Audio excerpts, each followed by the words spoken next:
Vegas whistleblower exposed financial wrongdoing by a top UGA official, but the school she loves fired her instead. The University of Georgia alumni director was caught skipping work without taking leave and using state money for personal trips. But UGA buried the findings. Channel 2's investigative reporter Jody Fleischer is here with why her questions now have state leaders demanding answers. Jody? Jovita, state policy requires cases like this one be forwarded to the Attorney General's office to see if criminal investigation is needed, even if something is as small as a pack of gum accidentally charged on a P card. But state prosecutors never saw this case until we started asking about it, because the records also show a cover-up at the highest levels of UGA. At age 60, Sally Ann Barrow never intended to become a whistleblower. It's not something you want to do, but it's the right thing to do. She worked at the University of Georgia's Alumni Association. I'm a CPA, and I had a fiduciary duty to report fraud. Her boss, Deborah Dietzler, ran marathons and would book flights and hotels around the country. Her assistant says it was his job to find a way to bill taxpayers. It could be certainly drinks in a hotel lobby. It could be having a breakfast with someone. 2 days after the New York City Marathon, Dietzler emailed her staff from New York. We simply had to find people for her to meet with. Anyone to justify the reason that she's staying in these cities for so many days. Sometimes he just couldn't, like the Big Sur Marathon in California. After weeks of trying, no one wanted to speak with her, but she still went out and charged at least one of those nights back to the state. Even on legitimate trips, he saw trouble.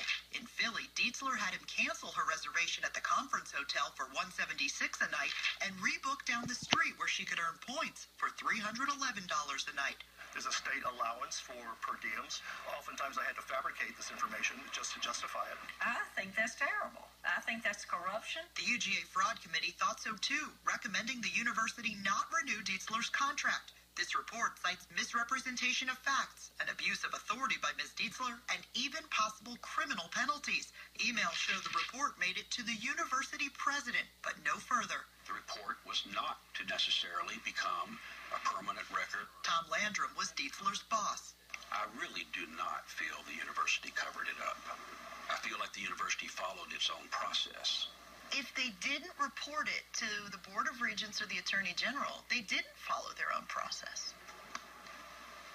He says he told her she wouldn't be renewed, but then helped her write a resignation letter instead. He gave her a new title at the same salary while she looked for a new job. But by not documenting the wrongdoing in any way, you've passed on a bad employee to another university. I'm not going to second guess the work of the committee. Dietzler is now Associate Vice President at the University of Louisville, earning $185,000 a year. We couldn't find Dietzler at her new office. She was home during the workday. We came to ask you about your finances when you were at UGA. She pretended not to hear us and refused to come outside. But after our questions, the University of Louisville has placed her on leave. I don't think they would have hired her if they knew.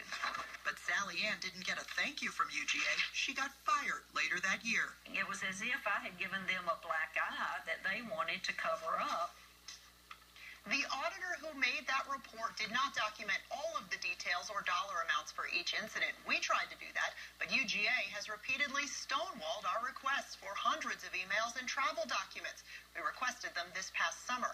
Now, earlier today, I heard from Dietzler's attorney who says she was never shown the audit or given the opportunity to dispute it, which he says she certainly would have done. And Jody, certainly in the past, we've seen other public officials get arrested for situations like these. We have. So could there be any criminal activity involved? You know, that would really be a judgment call. You know, drinks with an alum in another city might be business related. It could come down to what she wrote on those travel documents and whether she made any false statements. All right. Jody, thank you.